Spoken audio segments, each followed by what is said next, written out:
Risha, Jackie, aalis muna ako at may pupuntahan lang ako. Sige po, tay. Risha, si Jackie naman na naglinis dito sa loob ng bahay. Baka pwede ikaw na magugus ng pinggan. Para bago kayo maglaro dyan. Sige, tay. Huwag ka mag-alala. Mamaya ugasan ko na yan. Puro si Jack na lang kinaingan. Sige na, Risha. Jackie, aalis na ako Sige po, tay.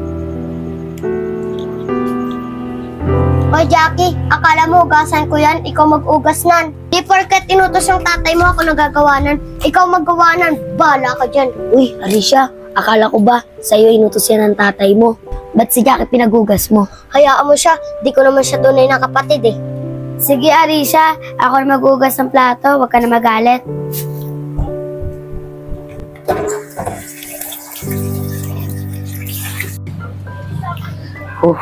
Pagod. Oh, Jackie!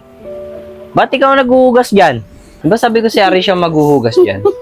Arisha! Di ba ikaw ang sinabihan ko na maghugas ng mga pinggan? Eh bakit si Jackie pa rin ang pinaghugas mo? Eh tay, ako na nga dapat maghugas eh. Inagawan ako ng anak mo eh, nagpapasikat ata yan eh. Ano, Arisha? Ano yung sinasabi mo? O di ba hindi naman kita tunay na tatay, kawawa nga si nanay sa inyo eh. Si nanay ko na sa ibang bansa, tapos kayo nandito lang, ang gagaling niyo naman. Oo, Arisha.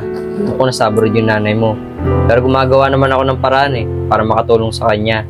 Oo, Arisha. Hindi man kita tunay na anak, pero kung ano yung pagmamahal ko sa nanay mo, ganun din yung pagmamahal ko sa'yo bilang tatay mo.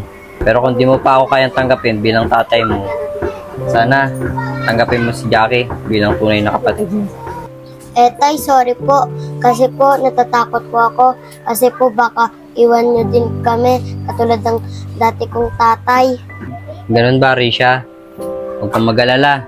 Hindi ko gagawin yung ginawa ng tatay mo dati. Naiwan kayo. Dahil mahal na mahal ko ang nanay mo. Dahil kayo na ang buhay ko, mamahalin ko kayo ng buong buhay ko. Salip, padaanin mo ako. Tay, sorry po at Jackie.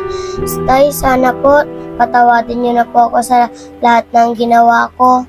Okay lang yun, Arisha. Anak kita eh. Hindi nga kayong dalawa rito.